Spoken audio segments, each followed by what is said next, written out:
मध्य प्रदेश के विजयपुर में हो रहे उपचुनाव में कई जगह मतदान के दौरान हिंसा हुई।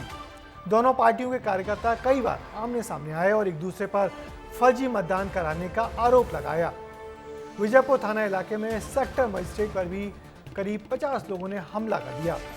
इस सीट पर आलम यह था कि बीजेपी के अध्यक्ष वी.डी. शर्मा से लेकर कांग्रेस के अध्यक्ष जीतू पटवारी तक को विधानसभा में जाने से रोका गया। दोनों नेताओं ने सीमाओं पर रुककर ही जिले की धरना दिया और दिन भर खूब गहमा गहमी रही सीट पर। देखिए क्या कुछ हुआ इस चुनाव के दौरान। मध्य प्रदेश में 2 सीटों पर उपचुनाव हुआ, श्योपुर की विजयपुर और सीहोर की बुदनी विधानसभा सीट। लेकिन हॉट सीट कौन सी थी, इसका जवाब जानना चाहते हैं तो आप इन तस्वीरों को जरा ध्यान से देखें।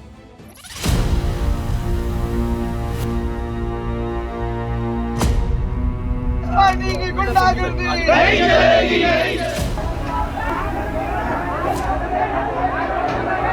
मैं 4 बज के निकला था मैं इंदौर से और यहाँ पुलिस प्रशासन के निर्देश हुए कि आप अंदर नहीं जा सकते हो। गोली मारो, गोली मारो। ये हलचल विजयपुर विधानसभा में हुई है। यहाँ मतदान से पहले ही हंगामा शुरू हो चुका था। धनाचा गांव में फायरिंग के बाद कांग्रेस कार्यकर्ता कलेक्टर दफ्तर के सामने प्रदर्शन पर बैठे।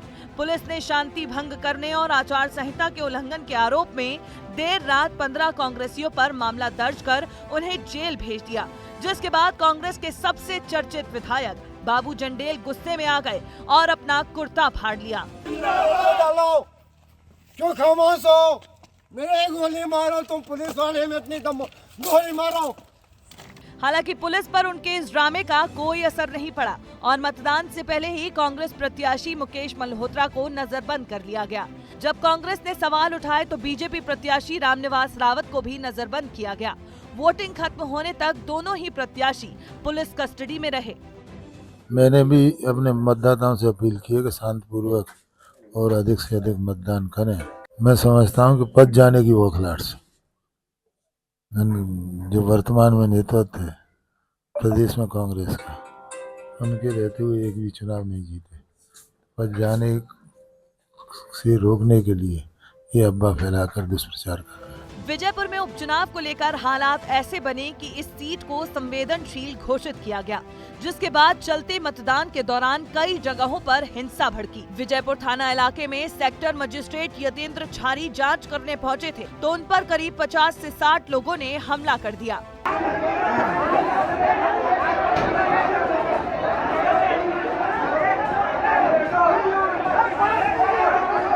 अब आप जरा इन तस्वीरों को भी देखें।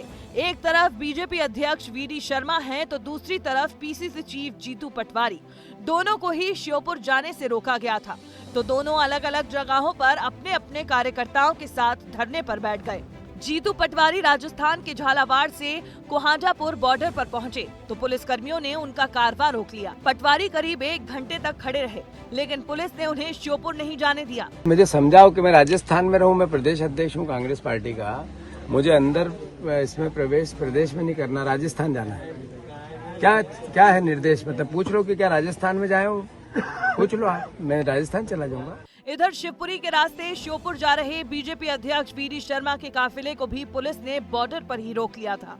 कि किसी प्रकार से कांग्रेस के इस प्रकार के गुंडीजों दबाव की राजनीति नहीं चलेगी और जिस प्रकार से वातावरण का निर्माण करने का प्रयास जो कांग्रेस ने किया है ये दुर्भाग्यजनक है। जब कार्यकर्ताओं के मन की नहीं हुई तो विजयपुर में श्योपुर मुनैना रोड पर चक्का जाम भी किया गया। भोपाल में कांग्रेस नेता घंटी बजाते हुए चुनाव आयोग के दफ्तर तक जा पहुंचे और इसके तुरंत बाद बीजेपी पदाधिकारी भी पीछे नहीं रहे, वो भी अपनी शिकायत लेकर चुनाव आयोग के दफ्तर पहुंच गए।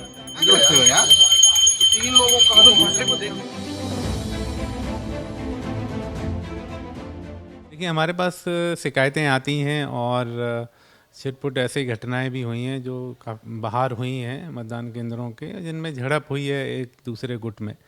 तो वहाँ पर हमारी जो मोबाइल यूनिट्स रहती हैं पुलिस की और सेक्टर मजिस्ट्रेट्स की, वो तत्काल पहुँचती हैं और मैटर को सुलझाती हैं। जो पॉलिटिकल पार्टी हैं वो अपनी अपनी जो चिंताएं लेके आ रही हैं या जो उनकी शिकायतें हैं, तो अगर पहुंचते हैं, हम पहले निराकरण कर चुके होते हैं तो उनको अवगत करा देते हैं और अगर कोई नई है तो उस पर एक्शन लेते हैं तुरंत। कुल मिलाकर कहीं ग्रामीणों को वोट नहीं डालने की शिकायत रही तो कार्यकर्ताओं ने फर्जी वोट डालने की शिकायत भी की और इस तरह भारी बवाल के बाद विजयपुर में उपचुनाव हो पाया। सबसे खास बात यह रही कि मतदान के दौरान यहां लोगों में काफी उत्साह दिखाई दिया है। शाम 6 बजे तक यहां पर 77% मतदान संपन्न हुआ है, लेकिन मतदान के दौरान जमकर विवाद और मारपीट की खबरें भी सामने आई हैं। अब बताया जा रहा है कि यहां पर बीजेपी और कांग्रेस में कड़ी टक्कर भी है। कैमरामैन संजय चंदिल के साथ अनिल गौर, विस्तार न्यूज। दरअसल विजयपुर कांग्रेस के प्रभाव वाली सीट हमेशा से रही है। बीजेपी के उम्मीदवार रामनिवास सावत कांग्रेस की टिकट से यहां से 5 बार पहले विधायक रह चुके हैं। इसलिए बीजेपी के कार्यकर्ताओं के विरोध का फायदा कांग्रेस ने उठाया है। आदिवासी बहुल सीट पर आदिवासी युवा प्रत्याशी को उतारने का फायदा भी कांग्रेस को मिल सकता है, मगर बीजेपी ने भी यहां जीतने में कोई कोर कसर नहीं छोड़ी है। फिलहाल ये चुनाव फंसा हुआ लग रहा है और दोनों दल के नेता भरोसे से अपनी जीत की भविष्यवाणी भी नहीं कर पा रहे हैं।